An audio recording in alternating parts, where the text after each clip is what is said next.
बहुत समय पहले उत्तर प्रदेश के एक छोटे से कस्बे में एक पुराना बस स्टैंड था। उस बस स्टैंड के पास शाम ढलते ही अजीब अजीब घटनाएं होने लगती थी। लोग कहते थे कि वहाँ एक चुड़ैल घूमती है जो किसी से पैसे या गहने नहीं मांगती। वो सिर्फ एक चीज़ मांगती है, गर्मा गर्म समोसा। उस चुड़ैल का नाम था समोसे वाली चुड़ैल।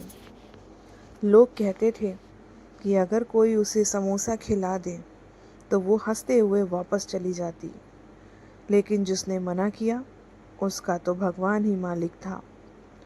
कस्बे के लोग शाम होते ही बस स्टैंड से दूर रहने लगे।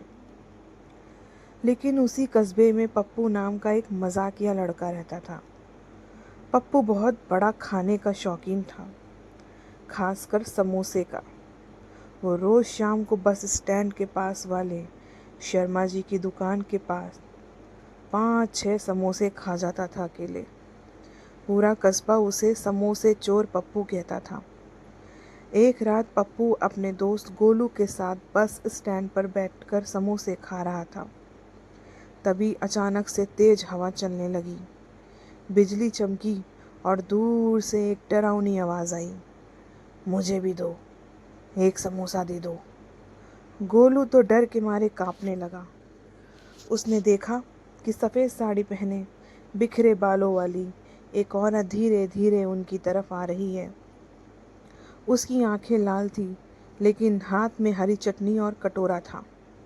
पप्पू बोला, अरे बहन जी, इतनी रात में समोसा खाने निकली हैं क्या? चुड़ैल गुर्राई, मैं मजाक पसंद नहीं करती, चलो जल्दी से समोसा दो। गोलू तो वहीं बेहोश हो गया, लेकिन पप्पू बड़ा नटखट था। उसने आधा खाया हुआ समोसा आगे बढ़ाते हुए कहा, लो चाची, थोड़ा खाया हुआ है, चलेगा?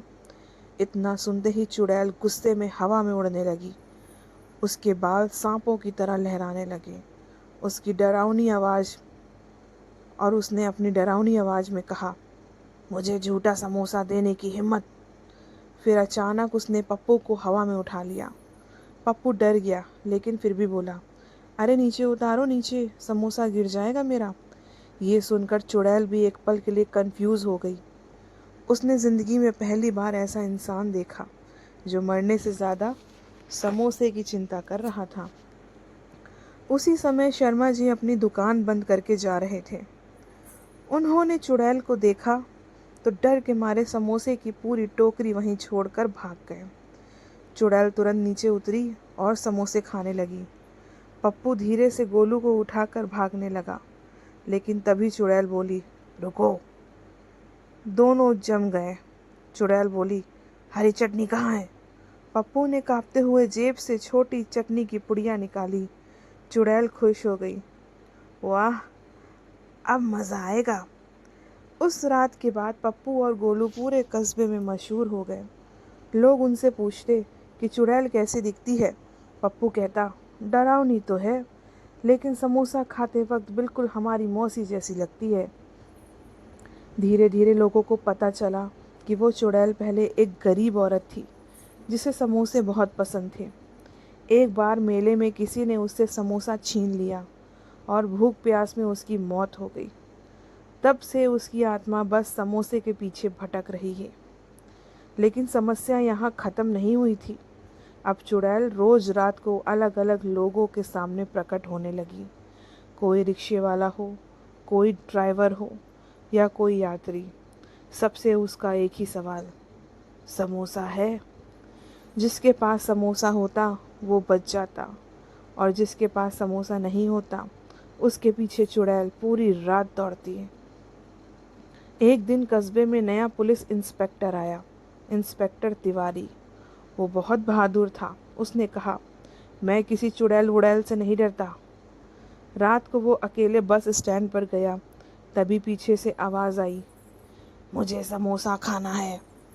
तिवारी जी बोले, भाग यहाँ से, मैं पुलिस हूँ। बस इतना सुनना था कि चुड़ैल ने हवा में घूमते हुए उनकी टोपी उड़ा दी, फिर उनके पीछे दौड़ पड़े।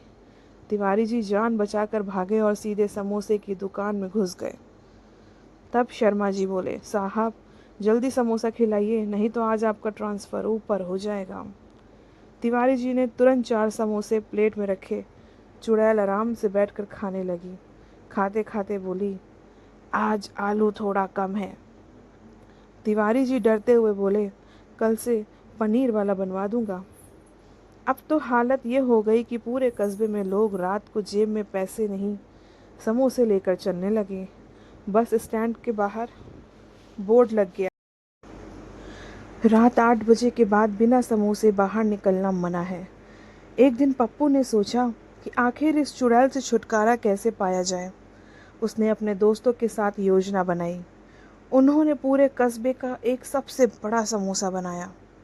इतना बड़ा समोसा कि उसे उठाने के लिए भी 4 लोगों की ज़रूरत पड़ी। रात को उन्होंने वो समोसा बस स्टैंड पर रख दिया। जैसे ही चुड़ैल आई, उसकी आंखें चमक उठी। इतना बड़ा समोसा! वह खुशी से नाचने लगी। फिर समोसा खाने बैठ गई, लेकिन खाते खाते उसका पेट इतना भर गया कि उसे जोर से डकार आई। उस डकार से बस स्टैंड की खिड़कियां हिल गई। फिर चुड़ैल बोली, आज मैं बहुत खुश हूँ, अब मैं किसी को नहीं डराऊंगी। इतना कहकर वो धुएं में बदल गई और गायब हो गई। उस दिन के बाद बस स्टैंड पर कभी कोई चुड़ैल नहीं दिखी। लेकिन आज भी लोग कहते हैं कि अगर रात को बस स्टैंड के पास गर्मा गर्म समोसे की खुशबू आए तो एक समोसा ज़मीन पर ज़रूर रख देना चाहिए। क्या पता समोसे वाली चुड़ैल अभी भी आसपास ही हो। तो आपको हमारी आज समोसे वाली चुड़ैल की कहानी कैसी लगी? अगर अच्छी लगी तो वीडियो को लाइक कीजिए और चैनल को सब्सक्राइब कीजिए। मिलते हैं नेक्स्ट स्टोरी के साथ।